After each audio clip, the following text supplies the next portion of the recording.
In John 18, we move into perhaps the most darkest chapters in John's Gospel. Jesus is in the Garden of Gethsemane, his time of equipping his disciples, teaching them, preparing them for the mission is over, and now Jesus is going to walk headlong towards his crucifixion. In John 18, we see him enter the garden with his disciples, and he's there for some time, we see in the other Gospels, but before too long, a band of soldiers come. Judas, one of Jesus' disciples, is there with them, and John marks just some really notable features with what is going on at the time.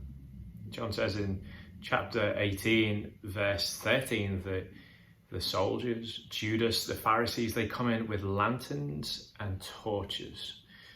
Now, if you remember way back when we were talking about how John writes his gospel, he writes with themes running through with this, what we call dualistic purposes. Quite often he puts up two things for us to see, so we can see the difference between them. We've seen Jesus' humanity and his deity. We've seen John talk about life and death all the way back in chapter 1, and even back then we saw this theme of light and dark. And again, we see it here. In the closing few chapters of Jesus' life, we see this theme of light and dark emerge. It's the dead of the night, the cowardly religious leaders who have come to take Jesus, and they come with lanterns and torches, but their lights are nothing compared to the light of the world who is standing amongst them. John wants us to see that this is a dark, spiritually dark moment. But he wants us to see that the true light is Jesus, standing there in their midst. And Jesus does something remarkable. He shows them that he is the light of the world. He shows them that he is God. Remember, that's John's great purpose, that we would see that Jesus is the Christ, and that in believing in his name, we would have life.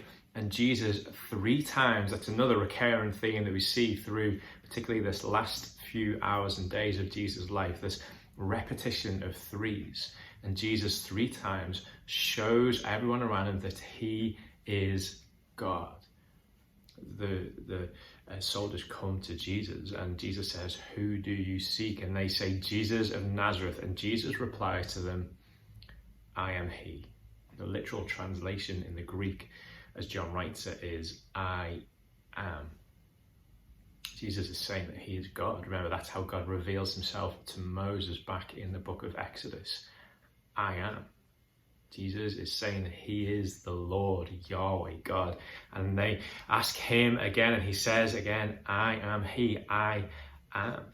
"Whom do you seek?" again, Jesus says, and they say, "Jesus of Nazareth." And he says, "I've already told you that I am." Jesus is really showing so clearly to John's readers that he is God. He is the Lord. He is the light of the world that has come into the darkness of our world.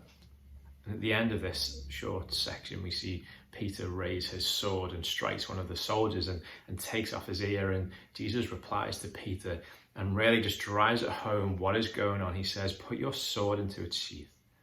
Shall I not drink the cup that the Father has given me?" The light into the world has come to die. It's come to absorb the wrath of the Father. That is what he means by the cup. All the way through the Old Testament, the cup is given as a symbol of God's wrath, and it overflows for humanity.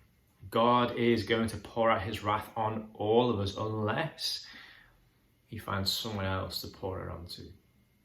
And that for us is Jesus. For Christians, that is Jesus. The cup of God's wrath is empty for us because it has already been poured out on Jesus for us. He suffers the wrath of God in our place. And Jesus says to Peter, that's what's going on here.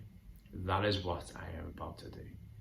God incarnate, I am here. I am he, the light of the world who has come to take away your sin. What a hope we have in Jesus.